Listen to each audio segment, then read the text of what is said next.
سلام علیکم. سلام علیکم. چه حال؟ خیرت بخیر. قربانت، ممنون. چه خبرها؟ شکر سلامتی. خوش چه خبر میگذره؟ است تو؟ خیلی خوش میگذره دیگه، جایش مخالی.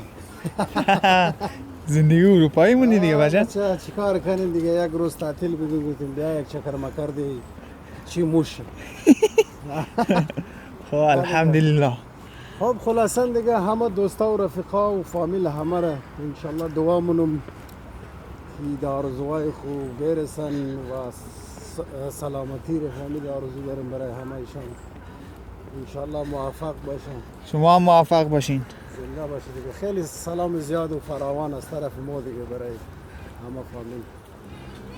فعلا بریم که الان اینجا قطار منتظر از ماست که تقریبا یک دقیقه دیگه است، عجله داریم دیگه. فعلا دیگه سلام برسون، ستاره بچینی تا بعد دیگه. یا علی بله یارت.